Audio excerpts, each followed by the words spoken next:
স্বাধীনতার ৫৪ বছর পরে প্রথমবারের মতো ভোট দিতে যাচ্ছেন প্রবাসীরা।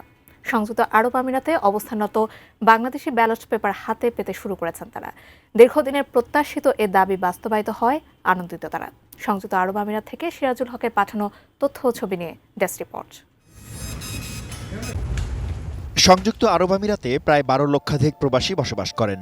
আগামী নির্বাচনে পোস্টাল ব্যালটের মাধ্যমে ভোট দিতে পোস্টাল বিডি অ্যাপসে নিবন্ধন করেছেন ৩৮,৫৬৯ জন। তাদের অনেকেই ডাকযোগে ব্যালট পেপার হাতে পেয়েছেন। প্রতীক বরাদ্দের পর দ্রুত সময়ের মধ্যে ভোট প্রদান করে ডাকযোগে বাংলাদেশে ব্যালট পাঠাতে অপেক্ষায় আছেন তারা। নোভা এলইডি টিভি, ঝকঝকে ছবি, নিখুঁত শব্দ, ৫ বছরের ওয়ারেন্টি। নোভা মানি, সঠিক মান, নিশ্চিত সেবা। অনলাইন নিবন্ধনের সময় কারিগরি ত্রুটি থাকায় নিবন্ধন কম হয়েছে বলে জানান প্রবাসীরা। প্রবাসী যারা আছে তাদের অধিকার এবং তাদের দাবি, তাদের আশা আকাঙ্ক্ষা যাতে পূরণ করতে পারে সেই ধরনের একটা সুন্দর সরকার আমরা চাই। আমরা যারা প্রবাসে থাকি, দীর্ঘদিন আমরা কখনোই প্রবাস থেকে ভোট দিতে পারি নাই। এই প্রথম আমরা এই অন্তর্বর্তীকালীন সরকারের নেওয়া পদক্ষেপের ফলে আমরা আমাদের ভোটাধিকার প্রয়োগ করতে পারবো।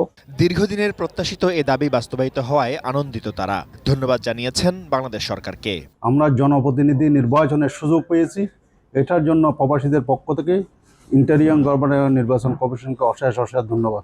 আমরাও চাই আমাদের মনের একটা মানুষ, পছন্দের একটা মানুষকে নির্বাচন করতে, যেটা আমরা এবার সুযোগ পেয়েছি। এটা আমরা মনে করি যে যারা এই দায়িত্বটা পালন করেছেন, যাদের কারণে আমরা পেয়েছি, তাদের কাছে আমরা কৃতজ্ঞ এবং আমরা খুব খুশি। প্রতীক বরাদ্দের পর নিজেদের পছন্দের প্রার্থীকে ভোট দিয়ে আগামীর বাংলাদেশ পরিচালনা ও প্রবাস বান্ধব সরকার গঠনে সক্রিয়ভাবে অংশ নেবেন বলে প্রত্যাশা প্রবাসী বাংলাদেশিদের। Shaon Mahfuz, desk report, ATN news.